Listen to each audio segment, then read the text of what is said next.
केंद्राचा अर्थसंकल्प सर्वसामान्यांसाठी लोकाभिमुख आणि शाश्वत जनतेला दिलासा देणारा, मध्यमवर्गीय सर्वसामान्य कुटुंबियांना कराच्या ओझ्यातून बाहेर काढणारा, 12 लाखापर्यंतच्या उत्पन्नाला इन्कम टॅक्स फ्री करणारा, आणि मी त्याच्यामध्ये डिटेलमध्ये जात नाही, मी अगोदर बोललोय, आणि अशा अर्थसंकल्पावर देखील विरोधकांनी आरोप केला. आता मुंबई महापालिकेचा अर्थसंकल्प आज झाला. कुठली करवाढ, दरवाढ आणि भुर्दंड मुक्त अशा प्रकारचा अर्थसंकल्प आहे. कुठलाही करवाढ नाही, शुल्कवाढ नाही, दरवाढ नाही आणि कुठलाही भुर्दंड नाही, अशा प्रकारचा लोकाभिमुख सर्वसामान्य मुंबईकरांना दिलासा देणारा हा अर्थसंकल्प आहे. 74,427 कोटीचा आहे आणि गेल्या वर्षापेक्षा हा 14.19% जास्त आहे, 9,000 कोटीने जास्त आहे. याचा अर्थ मुंबई वेगाने कात टाकते, मुंबई वेगाने विकसित होते आहे. मला आठवत आहे की मी जेव्हा मुख्यमंत्री झालो तेव्हा मी आणि देवेंद्रजींनी, आम्ही दोघांनी मुंबई महापालिका आयुक्तांना सूचना दिल्या की गेले अनेक वर्ष मुंबईकरांचा खड्ड्यातून होणारा प्रवास कधी बंद होणार, आणि तो बंद करण्याच्या सूचना दिल्यानंतर 2 फेजमध्ये, पहिला फेज, दुसरा फेजमध्ये आम्ही अख्ख्या मुंबई शहरातले रस्ते कॉन्क्रिटीकरण करण्याचा निर्णय घेतला. आतापर्यंत दरवर्षी रिपेअर करायचे, त्या डांबरातून पांढरं, पांढऱ्यातून काळं हे करून जवळपास 3,000 कोटी आतापर्यंत फक्त रिपेअरवर खर्च केले. हे जनतेचा पैसा हा कुणाच्या घशात गेला, कुणाच्या खिशात गेला हे आपल्याला माहीत आहे. आणि म्हणून आत्ता पुढच्या दोन्ही फेज आपले सिमेंट कॉन्क्रीटच्या रस्त्यांचे सुरू आहेत. पुढच्या 2-2.5 वर्षामध्ये मला वाटतं पूर्ण मुंबई खड्डेमुक्त, प्रदूषणमुक्त आणि भ्रष्टाचार मुक्त या ठिकाणी, खड्डेमुक्त तर 2-2.5 वर्षात होईल, परंतु या वेळेस ही गेल्या 2.5 वर्षामध्ये आम्ही मुंबई भ्रष्टाचार मुक्त करण्याचा प्रयत्न केला. म्हणून खऱ्या अर्थाने विकास कामावर 43,000 कोटी रुपये आज खर्च होत आहे. पूर्वी कॅपिटल एक्सपेंडिचर हे 25% होतं, ते आता 58% आहे. म्हणजे विकास कामावर जादा खर्च करणारी ही मुंबई महापालिका एवढ्या मोठ्या प्रमाणावर देशातली पहिली महापालिका आहे. आणि म्हणून हे बजेट जे आहे विद्यार्थी, चाकरमानी, गरीब, कष्टकरी, महिला, उद्योजक यांच्यासाठी दिलासा देणार आहे, सर्वसामान्यांना दिलासा देणार आहे. याच्यामध्ये आरोग्याची काळजी घेतली आहे, शिक्षणाची काळजी घेतली आहे, यामध्ये पर्यावरणाची काळजी घेतलेली आहे. त्यामुळे खऱ्या अर्थानं आत्ता जेव्हा जसं आदरणीय प्रधानमंत्री मोदीजी मुंबईत म्हणाले होते की मुंबई आपली जी आहे ती देशाचं फिनटेक हब होईल, म्हणून ही ग्लोबल मुंबई आता देशाचं फिनटेक हब बनण्याच्या दृष्टीने वाटचाल करते आहे. हे आपल्यासाठी खूप चांगलं आहे. आणि म्हणून यावेळेस उत्पन्नामध्ये 7,000 कोटींनी भर पडली, म्हणजे भ्रष्टाचार बंद झाला, म्हणून उत्पन्नात 7,000 कोटीचा भर आणि खर्चामध्ये देखील वाढ झाली. आणि म्हणूनच जे लोक मुंबईला सोन्याची अंडी देणारी कोंबडी समजत होते, जे लोक यापूर्वी मुंबईला सोन्याची अंडी देणारी कोंबडी समजत होते, त्यांना आता कळलं की काय विकास होऊ शकतो, कसा विकास होऊ शकतो, हे 2.5 वर्षामध्ये आम्ही दाखवून दिलेलं आहे. आणि म्हणून या 2.5 वर्षामध्ये तुम्ही बघा, या मुंबईचं खऱ्या अर्थाने मुंबईमध्ये रस्ते कॉन्क्रीटचे होत आहेत, मुंबईचं ब्युटिफिकेशन होतं आहे. बाळासाहेब ठाकरे आपला दवाखाना आपण सुरू केला आहे, कोस्टल हायवे सुरू केला आहे, या ठिकाणी अनेक रस्त्यांचे वाहतूक कोंडी दूर करण्यासाठी देखील याच्यामध्ये प्रावधान केलेलं आहे. मुंबईची वाहतूक कोंडी दूर झाली पाहिजे. मुंबईमध्ये ग्रीन कव्हर वाढलं पाहिजे. या ठिकाणी मोठ्या प्रमाणावर जी उद्यानं आहेत या उद्यानाचं देखील एकत्रित त्याचं सुशोभीकरण, त्याचं परमनंट मेंटेनन्स, लोकांना त्या गार्डन 1000 पेक्षा जास्त उद्यानं आहेत आणि म्हणून ही गार्डन सिटी देखील म्हणून ओळखू आपण त्याची ओळख निर्माण होऊ शकते आणि म्हणून त्यासाठी देखील पैसे ठेवलेत. आज केएम हॉस्पिटलमध्ये देखील एक रुग्णांसाठी आयुष्मान शताब्दी टॉवर आपण उभा करतोय, त्याच्यासाठी पैसे ठेवलेत. झिरो प्रिस्क्रिप्शन काही प्रमाणामध्ये सुरू झालंय, परंतु मी आयुक्तांना सांगितलंय 100% झिरो प्रिस्क्रिप्शन सुरू झालं पाहिजे. त्याचबरोबर मुंबईकरांचं हेल्थ चांगलं असावं, सुदृढ असावं म्हणून हेल्थ चेकअप करण्याचं एक ड्राईव्ह मुंबई महापालिका घेणार आहे आणि याबरोबर मुंबईला एक मोठं 300 एकराचं मोठं गार्डन सेंट्रल पार्क या ठिकाणी मुंबई महापालिका देईल. कारण 120 एकर आम्ही जागा महालक्ष्मी रेस्कोर्सची घेतली आणि 175 एकर जागा ही कोस्टल हायवेची आहे. असं 300 एकराचं अंडरग्राऊंड म्हणजे सबवेने हे गार्डन जोडलं जाणार आहे.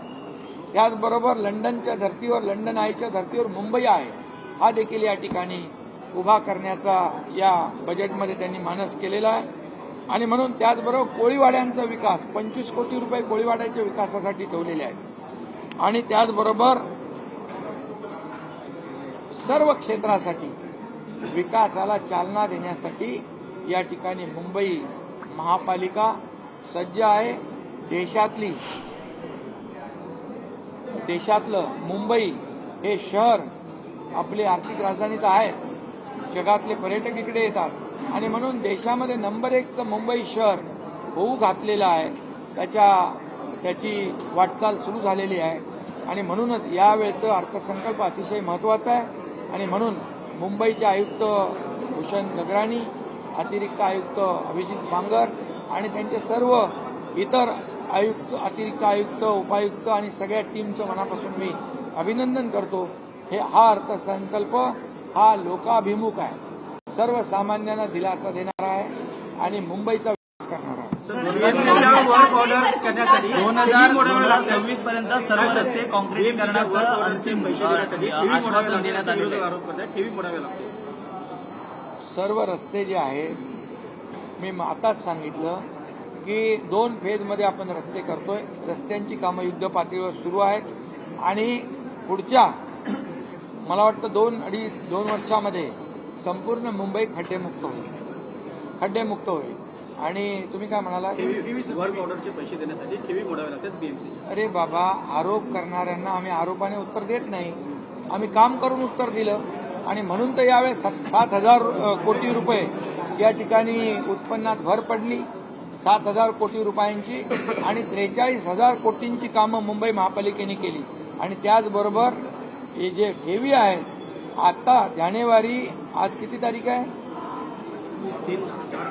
4 फेब्रुवारी 31 जानेवारीपर्यंत मुंबई महापालिकेचे एफडी जे आहे 82,800 कोटी रुपये हे याच्या ठेवी मुंबई महापालिकेच्या आहेत. त्यामुळे सगळे आरोप जे आहेत हे खोटे आरोप आहेत आणि जे वस्तुस्थितीला धरून नाही आहेत. इकडे विकास करताना खर्च वाढलेला आहे कारण विकासावर पैसे आता खर्च होऊ लागले. पूर्वी विकासावर पैसे खर्च करत नव्हते, कशावर खर्च करत होते ते आपल्याला माहित आहे. आणि म्हणून आता तुमचा जो प्रश्न आहे, हा आरोप आहे की ठेवी मोडल्या, हे चुकीचं आहे. तुम्ही आयुक्तांना विचारून घ्या. आता 82,800 कोटी रुपये फिक्स डिपॉझिटमध्ये आहे. सवाल एक है, सवाल ये है कि कल निदेश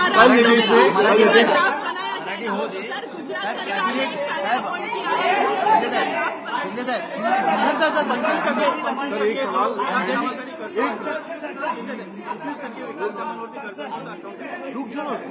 रुक पूर्वी 25%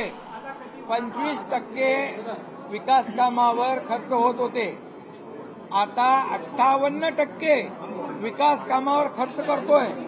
याचा अर्थ पूर्वी फक्त 25% कामावर खर्च होत होता.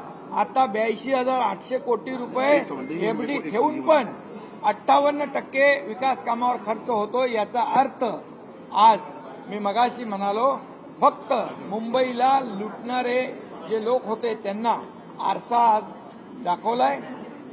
विकासाच्या वर खर्च 58% म्हणजे 43,000 कोटी रुपये विकासावर मुंबई महापालिकेने केलाय. मुंबई महापालिकेला उलट धन्यवाद दिले पाहिजे. त्यांचं अभिनंदन केलं पाहिजे. आरोप करण्यापेक्षा सकारात्मक बाजू पण बघून बोललं पाहिजे. संजय राऊतांनी सवाल हिंदी में यूसीसी को लेकर है, यूसीसी को लेकर संजय राऊतांनी आपला गंभीर आरोप केला. महाराष्ट्र सरकार यूसीसी का ड्राफ्ट जाऊ का मैं? महाराष्ट्र सरकार अरे इसका पहले ये तो संजय राऊत कोई भी टैक्स में बढ़ोतरी, करवाड़, दरवाड़, कोई भी भुर्दंड, कोई भी शुल्क बढ़ाने का काम नहीं करते हुए ये बजट जो है सर्वसामान्य नागरिक के लिए लोकाभिमुख है. 74,427 करोड़ का ये बजट है और ये बजट 9,000 करोड़ से ज्यादा है. पिछले बजट से 14.19% ये बढ़ोतरी है. ये बहुत अच्छी बात है, ये अच्छे साइन है. और इसलिए मुंबई बड़े तेजी से डेवलप हो रही है. यहाँ पर विद्यार्थी है, मुंबईकर है, गरीब है, कष्टकरी है, महिलाएं हैं, उद्योजक है, आरोग्य सुविधा है, शिक्षा की सुविधा है, ये सभी और इंफ्रास्ट्रक्चर इस पे काम किया है. और पिछले बार 25% काम डेवलपमेंट में होता था. इस बार 58% का खर्चा जो है डेवलपमेंट में हुआ है. इसका मतलब 43,000 करोड़ रुपया ये डेवलपमेंट में किया है. इसलिए और 7,000 करोड़ आमदनी में बढ़ोतरी हुई है. इसका मतलब मुंबई महापालिका में 2.5 साल से पूरा करप्शन को बंद करने का काम हमारी महायुति सरकार ने किया है. जब मैं मुख्यमंत्री बना तब मैं और देवेंद्र जी ने कमिश्नर को कहा कि ये मुंबई गड्ढों से भरी है, उसको गड्ढों से मुक्त करिए. तो 2 फेज में हम लोग यहाँ पर मुंबई को पूरे कॉन्क्रीटाइजेशन कर रहे हैं, पूरे रोड कंक्रीट के कर रहे हैं. और इसलिए मैं कहूंगा कि Mumbai will be pothole free in next 2 years. Sanjay राऊतांनी गंभीर आरोप केलेले आहेत कामाच्या देण्यासंदर्भात. आणि म्हणून पुढच्या 2 वर्षामध्ये पूर्ण रस्ते मुंबईचे खड्डे मुक्त होतील. आणि त्याचबरोबर मुंबई आम्हाला प्रदूषण मुक्त करायची आहे, खड्डे मुक्त करायची आहे आणि भ्रष्टाचार मुक्त मुंबई या ठिकाणी आम्हाला करायची आहे. आणि म्हणून त्याचं हे पहिलं पाऊल आहे. आदरणीय प्रधानमंत्री जी ने कहा था मुंबई को हम फिनटेक हब बनाएंगे. इसकी शुरुआत हुई है. ये हमारे लिए बहुत बड़ी बात है. और इसीलिए मुंबई देश में डेवलपमेंट में नंबर 1 शहर बनेगा. मुंबई देश में नंबर 1 शहर बन रहा है. ये हमारे लिए बहुत खुशी की बात है. ये अभी पूछो क्या है सर. 2 सवाल हैं. संजय पहला सवाल आज गवर्नमेंट ने एक पैनल अपॉइंट किया है. विपक्ष कह रहा है कि बैलेंस शीट कम होती जा रही है, बैलेंस शीट का खर्चा जो है विकास काम पे किया जाए. विपक्ष को मेरा इतना ही कहना है कि सिर्फ आरोप मत लगाओ. वो तो मुंबई को सोने के अंडे देने वाली मुर्गी समझ रहे थे, लेकिन हमारे महायुति सरकार ने करके दिखाया है. 7,000 करोड़ की आमदनी बढ़ाई है. 25% कैपिटल एक्सपेंडिचर से 58% पे गए हैं. और कोई भी एफडी अभी भी आज आप मुंबई के आयुक्त जी से पूछो, आज की तारीख में 82,800 करोड़ की एफडी है. सर वो सवाल है, पहला सवाल है संजय राउत ने पहले वर्षा बंगले को लेकर सवाल खड़े किए थे और उसके बाद अभी कामाख्या में आप लोग गए थे गुवाहाटी में, उसको लेकर भी बड़े गंभीर आरोप है आपके, तो आपने सुने होंगे। क्या रिएक्शन है आपका? पहला वही सवाल है, कामाख्या को लेकर वर्षा बंगले को लेकर उल्लेख केलेला आहे. बहुत गंभीर आरोप आपके ऊपर। दादा उनको उसका एक्सपिरियन्स मराठी. सर हिंदी खूप जास्त एक्सपिरियन्स त्यांना आहे त्याच्यातला जास्त एक्सपिरियन्स अनुभव त्यांना असल्यामुळे मला वाटतं त्यांनाच विचारा तुम्ही खरं काय खोटं काय. सर यूसीसी को लेकर वारंवार बोलतायत ते.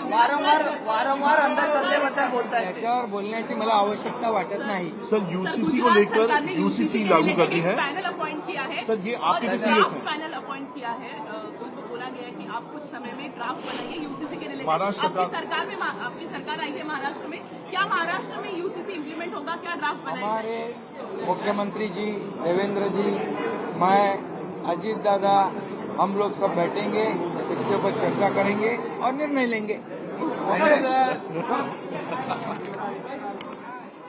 उपमुख्यमंत्री एकनाथ शिंदे यांनी सविस्तरपणे प्रसारमाध्यमांशी संवाद साधला. महापालिकेच्या अर्थसंकल्पासंदर्भात त्यांनी भाष्य केलं. चांगला अर्थसंकल्प सादर करण्यात आलेला आहे. मुंबईच्या हिताचा अर्थसंकल्प सादर झालेला आहे असं ते म्हणाले. संजय राऊत जे वारंवार टीका करतायत वर्षा बंगल्यावर घेऊन, वर्षा निवासस्थानावर घेऊन, त्याच्यावर ते म्हणाले मी भाष्य करणार नाही. या सगळ्या संदर्भात अंधश्रद्धा, श्रद्धा या सगळ्या संदर्भातलं राऊतांना जास्त कळतं, त्यामुळे त्यांनीच बोलावं. मी